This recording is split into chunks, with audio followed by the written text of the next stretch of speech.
Bonjour et bienvenue à l'invité de Thierry Dim. Aujourd'hui, nous sommes à Sion. Nous avons le plaisir d'accueillir Monsieur Georges Gessler. Bonjour, Monsieur Gessler. Bonjour, Monsieur Dim. Vous êtes le directeur de Accor Consulting, qui est une entreprise créée depuis 2004. Nous sommes aujourd'hui dans un contexte assez particulier entre les rachats, les délocalisations, le contexte économique qui est assez rude.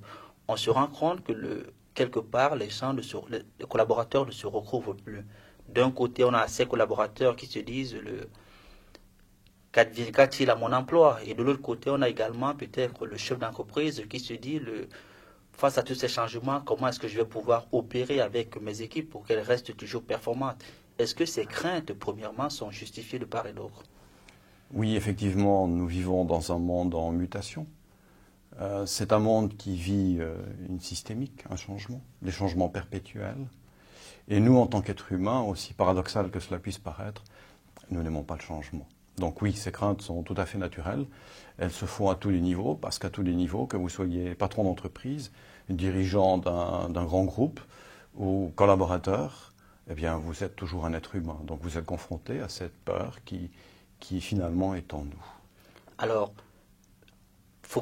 focalisons-nous peut-être au niveau des peurs du chef d'entreprise, parce que si on réussit à résoudre les peurs du chef d'entreprise, certainement que les peurs des collaborateurs également pourront être résolues. Est-ce que face à un grand changement, par exemple, quels sont les grands défis, par exemple, du chef d'entreprise? Le grand défi premier du chef d'entreprise, finalement, c'est d'arriver à gérer sa propre peur, sa propre crainte. Et là, l'élément essentiel, bien sûr, c'est sa capacité en tant que leader à vivre ce changement pour pouvoir conduire le changement avec ses collaborateurs de la manière la plus sereine possible. Parce qu'évidemment, si lui, il est dans un état de panique et qu'il arrive vers ses collaborateurs en disant « on va se casser la figure, venez avec moi, on va tous finir je ne sais pas où », évidemment que les collaborateurs vont avoir une peur qui est renforcée et ne sont pas prêts forcément à suivre ce patron. Donc le leadership, pour moi, la capacité du chef d'entreprise à vivre ce changement reste le facteur essentiel, partant aussi du principe que l'enjeu essentiel reste la pérennité de l'entreprise. Alors, si on prend par exemple le cas soit d'une fusion, d'un rachat ou alors d'une délocalisation, on a souvent l'impression, les collaborateurs ont souvent l'impression d'être trahis, c'est-à-dire qu'on a pris des décisions derrière, dans leur dos. Et ça crée encore de nouvelles incertitudes.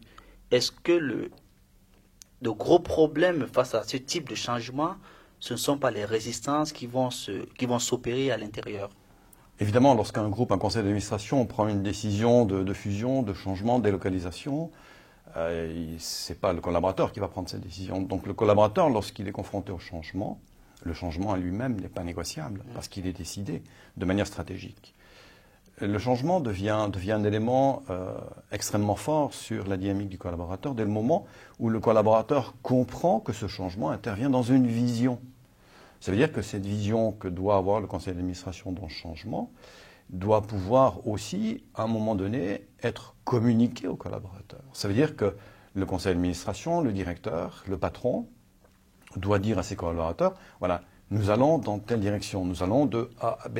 Ça veut dire que nous allons ensemble, au travers de stratégies, nous allons ensemble arriver à B. Mais ça veut dire aussi que dans ce changement, je vais impliquer le collaborateur. Ça veut dire que le collaborateur n'est pas simplement un pion que je déplace sur un échiquier, mais c'est un élément essentiel, c'est un acteur du changement. Il ne doit pas être spectateur.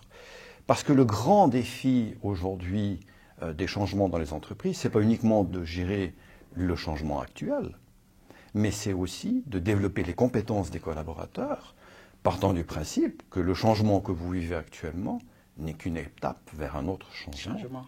Ça veut dire que je dois préparer mon collaborateur à ce qu'il non seulement vive le changement présent, mais soit prêt pour le changement futur. Parce qu'on ne va pas s'arrêter à B, on va aller à C, on va aller à D. Donc l'évolution va se faire dans un cycle. Alors, vous mettez vraiment un doigt sur la communication. Nous sommes à l'ère d'Internet où les gens communiquent énormément. Mais par contre, vous dites qu'il y a des défauts de communication.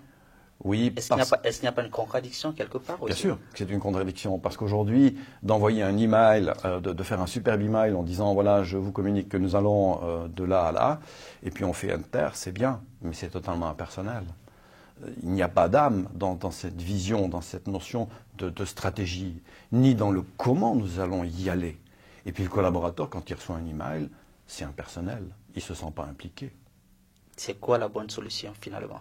La bonne solution, c'est... Est-ce que c'est d'aller dîner avec les collaborateurs ou tous les Non, collaborateurs? mais non, c'est pas de dîner. C'est tout simplement de créer des groupes projets, d'utiliser les compétences de ses collaborateurs, d'utiliser ces compétences qui souvent sont inexploitées, de les utiliser dans cette gestion du projet, dans cette gestion du changement, de leur donner des compétences, de leur donner des tâches à remplir durant ce changement, durant ces phases de changement, de les impliquer, de les laisser faire, de leur faire confiance et finalement d'amener cette source de motivation parce que le collaborateur se sent concerné, il se sent reconnu et concerné.